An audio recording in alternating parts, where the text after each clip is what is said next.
سوز و گداز کے سمندر ہے. تو میاں صاحب نے بھی عشق کا لفظ استعمال کیا, مولانا روم نے بھی استعمال کیا, بابا بلے شاہ نے بھی استعمال کیا, سلطان العارفین نے بھی استعمال کیا. کون سا صوفی ہے جس نے لفظ عشق استعمال نہ کیا؟ لیکن یہ عشق ہے کیا, یہ آج میں آپ کو سمجھانا چاہتا ہوں. یہ جو عشق کا لفظ ہے یہ عربی میں عاشقۃ سے نکلا. جب بعض کہتے عشقہ یا عاشقہ, یہ عرب میں ایک بیل کو کہتے تھے. بیل جیسے کدو کی, انگور کی بیل جو چڑھتی ہے, اس بیل کو عاشقہ کہتے ہیں. یہ بیل کسی درخت پر چڑھ جاتی تو درخت کو اپنی لپیٹ میں لیتی, اور قریب سے کوئی جانور بھی گزرتا تو اس کو بھی اپنی لپیٹ میں. کئی ایسے درخت بھی ہیں جو عادت خور ہیں, ان کے قریب سے کوئی انسان گزر جائے تو درخت اس کو جکڑ لیتا. تو وہ پھر زندہ تھا, لیکن جب وہ بیل اس کو اپنے شکنجے میں لیتی, چونکہ کھانا نہیں ملا, تو وہ سوکھ جاتا. ذاتیں دو ہوتی, درخت کا رنگ پہلے اور تھا, اس جانور کا رنگ, لیکن دونوں اتنے قریب ہو گئے کہ ہفتے دو ہفتے کے بعد جو رنگ بیل کا تھا وہی رنگ اس جانور کا ہو گیا. گزرنے والوں کو دو تھے مگر نظر دو نہ آتے, ایک نظر آتے. تو یہاں علماء فرماتے ہیں کہ عشق اس طاقت اور قوت کو کہتے ہیں جب کسی کو کسی سے عشق ہو جاتا ہے تو پھر وہ دو نظر نہیں آتے, بلکہ عاشق اپنی وجود کو اپنے محبوب کی ذات میں فنا کر دیتا ہے. ہوتے دو ہیں پر نظر دو نہیں آتے, ایک ہو جاتے. یہ عشق کہلاتا ہے کہ بندہ اپنا سب کچھ قربان کر دیتا.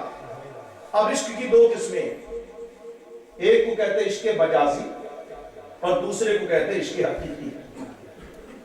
فرق کیسے پتا چلے کہ یہ عشق مجازی ہے اور یہ عشق حقیقی ہے؟ تو علماء تصوف کہتے ہیں کہ جہاں حسد ہو, یہ بات میری سنیوں کو توجہ سے سننا چاہیے, بعض دعویٰ میں بھی کرتا ہوں کہ یہ بڑا عاشق رسول ہے, مرید آپس میں یہ میرا فلاں خلیفہ صاحب بڑے عاشق ہیں, عاشق رسول ہے.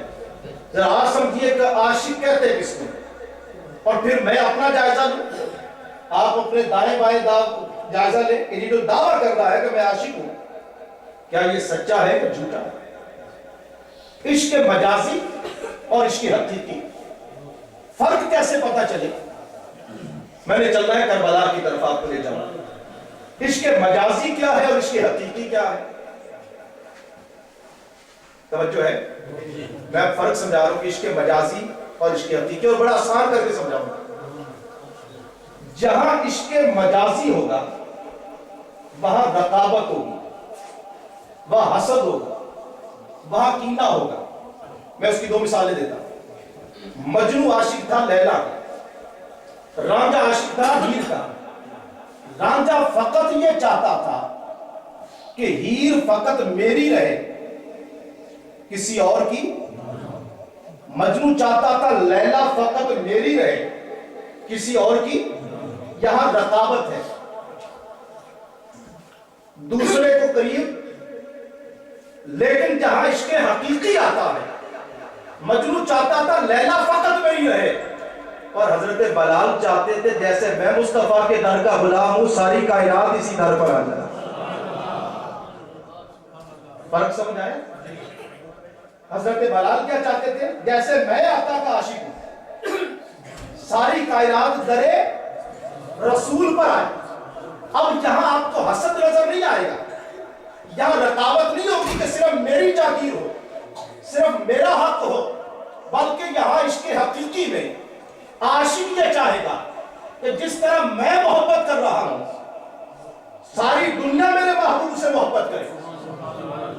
اگر یہ جذبہ ہو اس کے ہم عشق حقیقی کہیں گے, اور اگر یہ جذبہ نہ ہو, مثلا بعض اب ایسا کہتے ہیں کہ میں سرکار کا ذکر کروں تو پھر بڑا خوش, اگر کوئی اور ذکر کر رہا ہو خوشی نہ ہو تو سمجھ لے عاشق. میں قاری صاحب ریاست صاحب نعت پڑھیں تو میں گمسم بیٹھا رہوں, اور جب میری باری آئے تو کہو جی واہ واہ اللہ کلا. ارے بھائی اگر ذکر سے محبت ہوتی تو پھر کوئی بھی کرتا, پھر میں کروں یا کوئی اور کرے. در رسول کا جو بھی گدا ہو اگر تمہیں اچھا لگتا ہے تو سمجھ لے کہ محبت ہے, اور اگر کہیں تیرے اندر کوئی ہے معاملہ تو پھر محبت نہیں, اندر کوئی منافقت ہے, اس کا علاج کرو. سرکار کا جو بھی تذکرہ کرو تو یہ عشق حقیقی آج تلاش کرو. عشق حقیقی کہاں؟ آج عشق مجازی بن گیا, یا حسد ہو, بغض ہو, رقابت ہو. آج کہتے ہیں جس نبی پاک کا فیض صرف اس ایک ذات سے. ارے ظالم تو نے نبی پاک کو اسی ایک ذات میں مقید کر دیا. بعض ہے نا مرید کہتے ہیں کہ میرا سارا کار دا فیض صرف اس کلے میرے پیر کو مل رہے. اب یہ غیر شعوری طور پر یہ گستاخی ہے. وہ بہرے میں کرا ان کی ذات کو تو جس میں مقید کر رہا, اس جیسے کروڑوں بھی فیض لے جائیں تو میرے مصطفیٰ کا فیض ختم ہو رہا, وہ تو سب کو عطا کرنے والے ہیں. اس لیے در رسول پر جو بھی آ کر بنتا ہے, اگر تو عاشق ہے تو پھر تمہیں اچھا لگنا چاہیے. اور اگر مجنوں دیکھے نا کتے کے پیر چوم رہا, کسی نے پوچھا تو کتے کے پیر کیوں چومتا ہے؟ اس نے کہا ہو تو کچھ نہیں, یہ لیلا کی گلی سے گزرتا ہے, یہ لیلا کی گلی سے گزرتا ہے, میں اس لیے اس کے پاؤں چوم رہا. تو امام علی مقام نے اپنا تو سب کچھ قربان کیا. علامہ کہتے ہیں صدق خلیل بھی ہے عشق, صبر حسین بھی ہے عشق, اور امام علی مقام کی ذات عشق کے لیے آئے کربلا میں. اب ابھی اس کہانی سنیے. میرے آقا نے, میرے سرکار کو پتا تھا کہ میں نے دین کھڑا کیا ہے, ایران فتح ہوا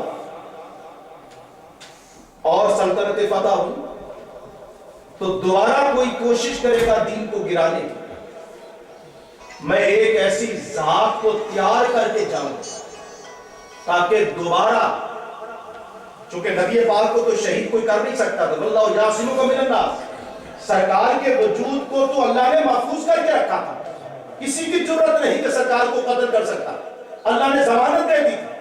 تو ایک ایسا وجود میرے بعد ہو جو شہادت دے اور جس کے خون میں اتنی طاقت ہو قیامت تک اس کے خون کی برکت سے کوئی اسلام کو مٹا ہی نہ سکے. اور کیسے تیار کیا؟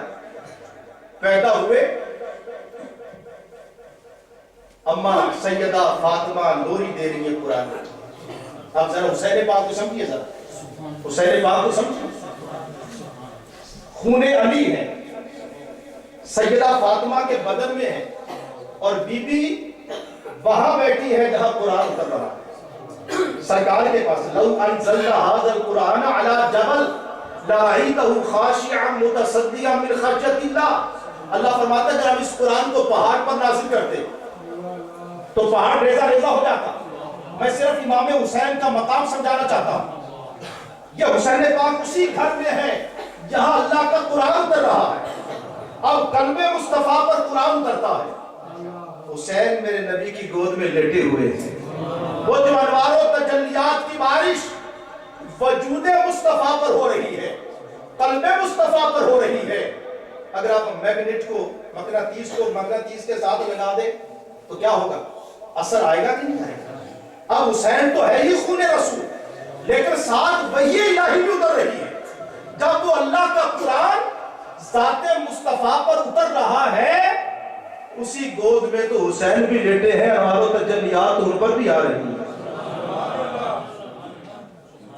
ادھر قرآن کی سیدہ لوری دے رہی ہے, اور ماں کے پیٹ میں, آج میں ایک سائنسدان کی جو یہاں ماڈرن ہے وہ کہہ رہے تھے کہ ماں جو ہے, جو پریگننٹ ہو ماں, اسے چاہیے کہ میوزک سافٹ سنے, میوزک زیادہ وہ ہلے گلے والا نہ سنے, سافٹ میوزک. کیوں کہ یہ جو بچہ ہے, اس بچے کی شخصیت پر اگر وہ زیادہ تیز میوزک سنے گی تو بچے کو غصہ زیادہ آئے گا, بچہ جو ہے وہ بگڑ جائے گا. ماں کو چاہیے کہ سافٹ میوزک سنے. ارے تم آج بتا رہے ہو میرا حسین تو جو ہے جو سنتا ہے تو کائنات میں رب کا قرآن سنتا ہے. سیدہ کی گود, جو گود میں قرآن سنتا رہا، گود میں نہیں آیا، ماں کے پیٹ میں، وہ جو خمیر اندر تیار ہو رہا ہے۔ پھر سیدہ نے 5 شعبان 4 ہجری کو امام حسین پیدا ہوئے، خواب دیکھا سیدہ حضرت عباس کی زوجہ نے کہ یا رسول اللہ بڑا عجیب خواب دیکھا ہے کہ آپ کے جسم کا ٹکڑا کٹا ہے اور میری گود میں آیا۔ آقا نے کہا نہ گھبراؤ ام فضل، یہ تو بڑا پیارا خواب ہے، میری بیٹی فاطمہ کو اللہ بیٹا دے گا، تیری گود میں وہ پلتا رہے گا۔ اذان دی پہلی صدا، حسین پاک کے کان میں پہلی صدا۔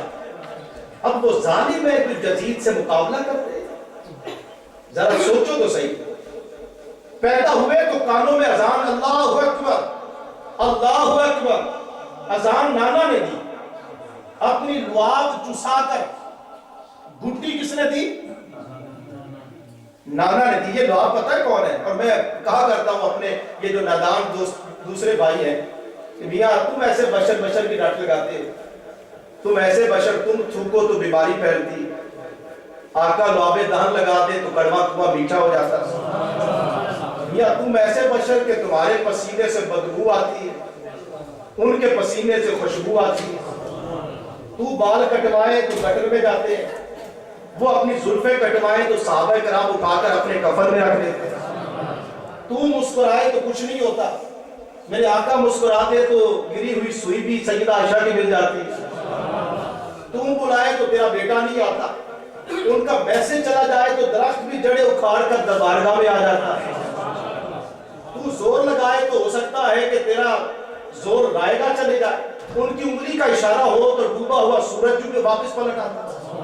تو اس اعتبار سے وہ جو وجود ہے اس کو سمجھیے، ایک تو قرآن اتر رہا، ادھر پھر سیدہ فاطمہ کی لوری ہے، مولا علی کا فخر ہے، امام حسن کا زہد و تقویٰ ہے، مصطفیٰ کی زبان چسائی جا رہی ہے، اور پھر بچپن گزرتا ہے، کبھی سیدنا صدیق اکبر اٹھاتے ہیں، کبھی فاروق اعظم اٹھاتے ہیں، پھر اس حسین پاک کو میرے مصطفیٰ چومتے بھی ہیں سونگھتے بھی ہیں، چومتے بھی ہیں اور سونگھتے بھی ہیں۔ سیدہ پوچھتی ہے میرے آقا میرے بابا، میں نے دیکھا ہے کہ دادا اپنے پوتے کو چومتا تو ہے، میں نے کسی دادے کو سونگھتے نہیں دیکھا، نانے نے نواسے کو چوما تو ہے مگر کسی نانے نے چوما نہیں ہے۔